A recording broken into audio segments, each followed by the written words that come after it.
नमस्ते, हमेशा खुश रहो बिटिया।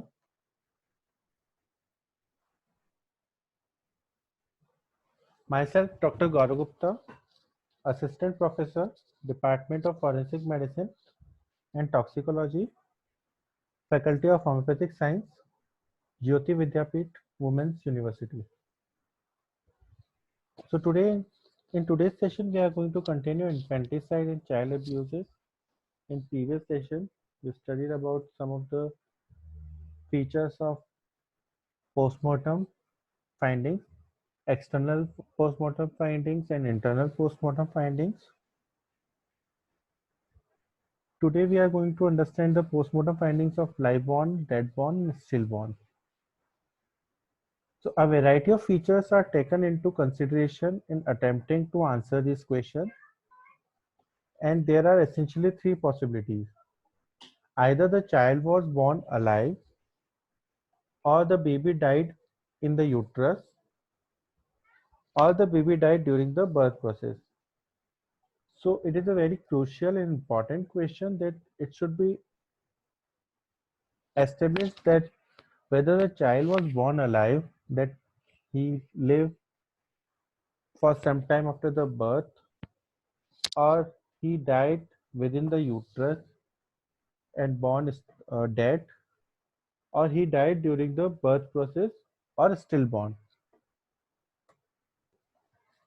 So for this, we must understand the signs of different type of birth: live birth, dead born, and stillbirth. First of all, signs of live birth. In India, the live birth means the fetus was alive after complete birth when at least one part of its body came out of mother's womb.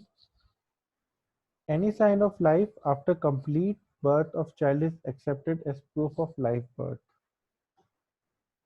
So in case of India, the definition of live birth is very simple, that if there is any part of the body came out from the mother womb and at that time if the fetus was alive, then it is considered as live birth.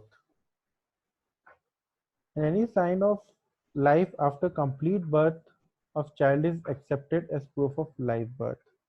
So if there is any sign of that child was live, when any part of the body come out, at least one part of the body came out, he was live, then it is accepted as proof of live birth.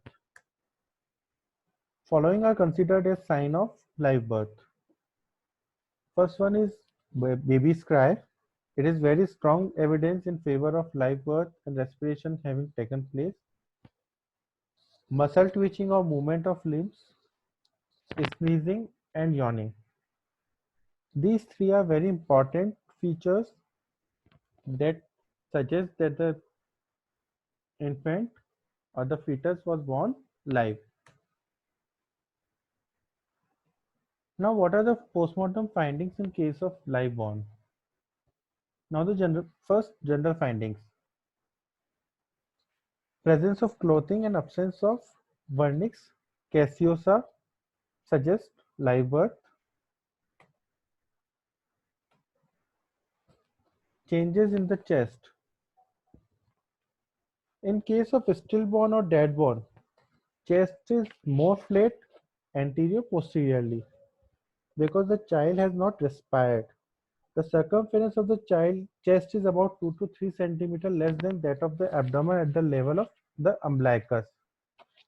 After the respiration, once the child born alive, he respires, and after the respiration, the chest expands and becomes drum-shaped. Changes in umbilical cord. The appearance of the cut end of the umbilical cord may help to decide whether the birth was one where the birth was done was a medical person, a nursing, or a midwife, or by an amateur person. Changes in skin. Vernix caseosa is present on axilla, inguinal regions, and folds of neck and buttocks. It is either cleaned or get removed in 1 to 2 days. Skin of abdomen exfoliates during the first 3 days after birth. Now the internal findings. The changes that takes place in the lung. So to understand the changes, we will take a differentiation between unrespired lung and respired lung. In case of unrespired lung, the color is bluish red, while in respired lung, it is mottled. Volume of unrespired lung is small, while of respired lung is large and it covers heart. Thoracic cavity is not full in unrespired lung, while it is full and occupied fully by respired lung. Pleura is loose, wrinkled in case of unrespired lung, while it is taut, stressed in case of respired lung. In case of unrespired lungs, margins are sharp, where it is rounded in respired lung. Surface is smooth in unrespired lung, but it is uneven in respired lung.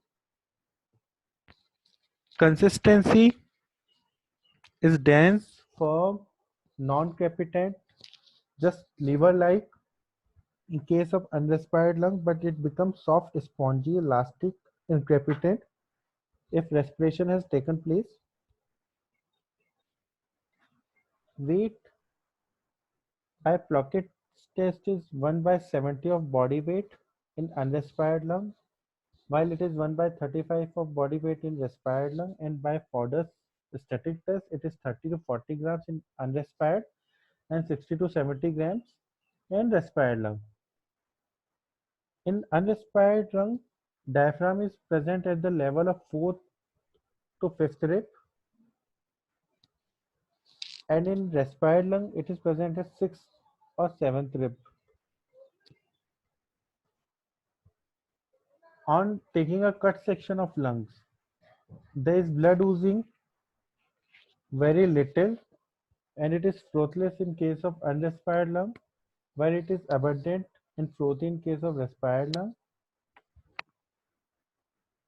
When hydrostatic test is performed with cut section, in unrespired lung, whole or the part sinks of the lung sinks in the water, while in respired lung, due to the presence of air, it floats in water. Alveoli are not expanded in case of unrespired lung, while expanded and rise above the surface in case of respired lung. On the microscopic examination, alveolar sacs are closed, lined with cuboidal or columnar cells in case of unrespired lungs, while sacs are dilated, lined with flat squamous cells with prominent vasculature in case of respired lung. If all the features of unrespired lung are present, then it indicates that the child was born stillborn or deadborn, or all the findings of respired lungs are present, then it indicates live birth. Position of the diaphragm is very important, as when the respiration doesn't occur in case of stillborn or deadborn, the diaphragm is present at the level of fourth to fifth rib. But once the respiration has taken place, then there is expansion of lungs and the arch becomes flattened and depressed, and diaphragm descends to sixth to seventh rib. Now, one of the most important tests is hydrostatic test to determine whether respiration has taken place or not in lungs. It is also known as flotation test or Regis test. The principle is based on the fact that specific gravity of lung before respiration is 1040 to 1050, and it becomes 940 to 950 after respiration, which is less than that of water. So if the lungs are not respired, they had not breathed, then they will sink in the water, and if the respiration has taken place, then they will float on the water. So the procedure is to dissect out the fetal lung, put both the lungs tied at their hilar region into a trough of water and just observe it. If they sink, the lung was unrespired. If they float, remove them from water, cut into small pieces, and then squeeze or compress firmly between sponges and again put into water. So if they sink, then it is clear cut that the lung was unrespired, and if they float, just to confirm, remove them from water and cut them into small pieces and then squeeze them or compress them firmly between sponges and again put them into water. If they sink, then it is unrespired lung, and if they float, then it is respired lung. So what is the explanation of this test? Flotation observed for second time is because of residual air that remains in the lungs, which cannot be squeezed out by pressing, and it is possible only if the fetus has breathed after birth. Now this test can also be false positive or false negative. False positive case is seen in accumulation of putrefying gas or artificial inflation of the lungs, and false negative is seen in atelectasis, non-expansion of lungs, obstruction by alveolar duct membrane, edema, feeble respiration, pneumonia, and congenital syphilis. In the next session, we will continue the internal postmortem finding of live-born baby.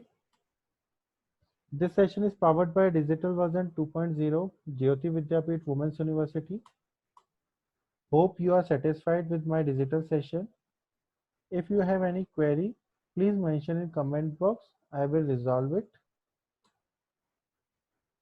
Thank you.